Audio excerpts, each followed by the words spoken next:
Jusqu'à 9h, Good Morning Business. Il est 7h23. Vous savez qu'on célèbre la French Tech cette semaine. Enfin, on la célèbre tous les jours dans Good Morning Business, mais un peu plus cette semaine parce qu'il y a Vivatech, parce qu'on est partenaire. Vous savez que le président hier a dit que c'était bon pour le pays, la French Tech. On est bien d'accord avec lui. Et on a donc décidé d'inviter la star de la French Tech de cette semaine, la biotech mnémothérapeutique. C'est son cofondateur et président, Alain Mayor. Bonjour. Bonjour. Parce que, évidemment, vous levez 75 millions d'euros. Alors, c'est pas tant le montant, qui est un montant record pour le secteur, surtout à ce stade-là. Vous n'avez pas encore fait d'essais cliniques, mais votre technologie, évidemment, elle est pleine de promesses. Vous allez nous expliquer ce que vous faites. Vous développez des thérapies cellulaires contre les cancers. Tout à fait. En fait, on appartient au secteur de l'immuno-oncologie qui a vraiment révolutionné le traitement du cancer ces 10-15 dernières années. C'est le domaine de la thérapie cellulaire. Il y a un acteur en France qui était jusqu'à maintenant très connu, qui était Selectis. On a profité du fait qu'il nous ait ouvert la voie pour évidemment s'engouffrer dans la brèche.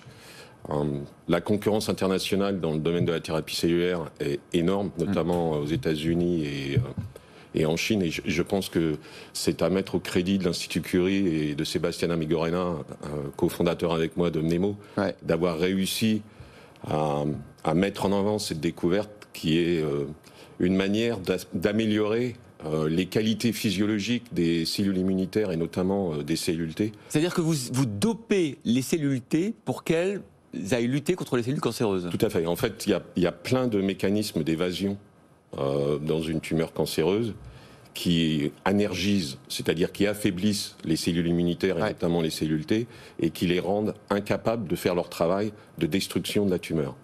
Et les découvertes qui ont été licenciées par Mnemo, notamment celle de Sébastien et celle de Michel Sadelin au MSK à New York, permettent de... C'est avec le MSK et l'Institut Curie, ça qui est formidable aussi, qui sont des cofondateurs de cette entreprise. Il y a une collaboration transatlantique sur le sujet. C'est exactement ça. En fait, on avait cette volonté dès le départ avec Seb de construire une entreprise globale.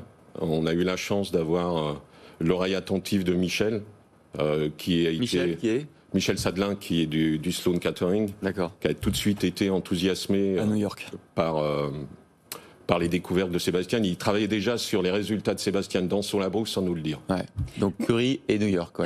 Depuis le dépôt du brevet à la création de l'entreprise, c'est allé très vite. Là, les 75 millions d'euros, ils vont vous servir à quoi aussi? À accélérer? C'est vers les essais cliniques? C'est financer justement cette prochaine étape? De toute façon, depuis le début, on accélère. C'est le maître mot du mode de fonctionnement. C'est vraiment se focaliser sur la construction de l'entreprise dans des échelles de temps qui sont équivalentes à ce que font nos collègues américains. Et l'argent qu'on a levé, c'est vraiment pour renforcer la plateforme. On a de multiples programmes de découverte et de développement préclinique sur des cibles précises, aussi bien en tumeur liquide qu'en tumeur solide. Et le but, c'est d'être en capacité de rentrer en clinique fin 2023, début 2024. Des essais cliniques qui se dérouleront en France ou ailleurs, en France où la réglementation est un peu restreinte, très compliquée, c'est le cas de le dire, pourtant sur fond de dynamisme des biotech françaises. Après, vous savez, il y a deux manières de regarder la situation. Je pense que c'est vrai que la FDA aux États-Unis a une approche beaucoup plus agressive que les équivalents européens, et notamment français. C'est des thérapies qui présentent des risques. Donc évidemment que chacun des acteurs, et nous y compris, on a à l'esprit en permanence la sécurité des patients. Après, je pense qu'avec la maturité grandissante du secteur, la réglementation française va s'ouvrir et notre objectif, c'est de démarrer un essai clinique en France. Et d'ailleurs, c'est incroyable, vous avez une vingtaine de collaborateurs aujourd'hui, vous en aurez 75 en 2022, et pour ça, il fallait évidemment de l'argent. 75 millions d'euros, qui est-ce qui vous a suivi dans cette levée de fonds? Qu'est-ce qui a l'idée? C'est Sophie Nova, c'est ça? Déjà, on était 3 au mois de décembre, on est 28 aujourd'hui, donc ça vous donne un peu la vitesse à laquelle on est en train de recruter. Et oui, l'actionnaire pivot de notre histoire, c'est Sophie Nova et son managing partner Antoine Papernik.